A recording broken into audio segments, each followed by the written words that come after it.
What you say to ChatGPT could land you in jail. 8772 RadioU. This was something confirmed by the CEO of OpenAI, which is the company that's in charge of ChatGPT, Sam Altman.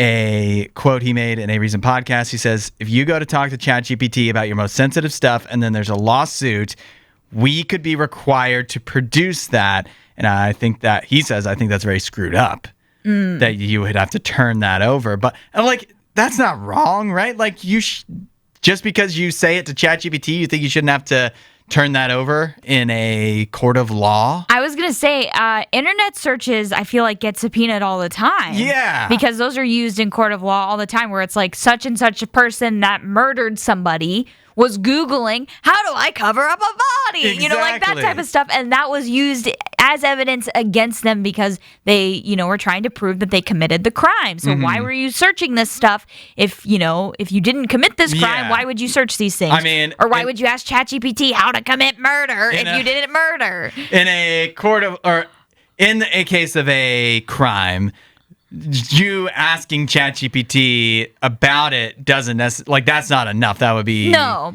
but it could be helpful evidence. Yeah, it all can add supportive. So I think this is something that we all probably should have known anyways.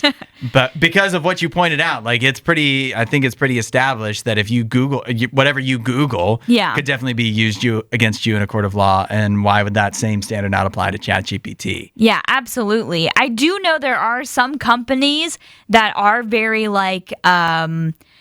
restrictive on what access they'll give to the government or to law enforcement when it comes to devices like Apple and stuff. Right. So they really do have to go through a lot of hoops, like the police, if they want to try and search through an Apple phone or something like that. But those things can be really helpful for them to help solve crimes. So I know that is a tool that they use. And have we ever even thought that technically internet searches were private in the first place? Even the incognito mode lets you know that it's not private. Right.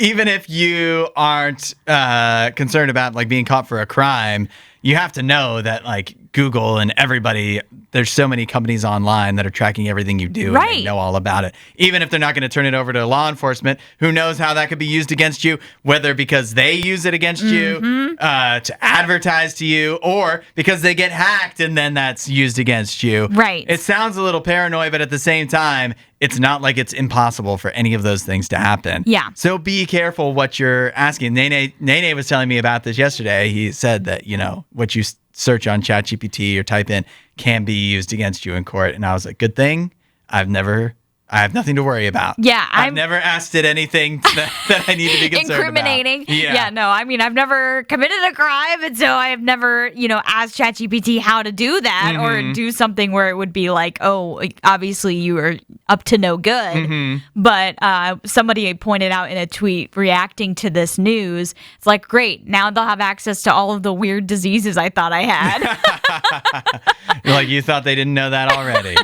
It is interesting, though, that ChatGPT could be used against you for you supposedly committing a crime when you could argue that ChatGPT is committing copyright infringement every single day. I know. It feels like it's committing crimes all the time. Yeah, but let's just not think about that. I guess not. Collington, do you really love me? Dang it. Now I do kind of want to search how to commit a murder. No! Just to see what it would say. It probably will just say nothing. Yeah, it'd say, don't do that.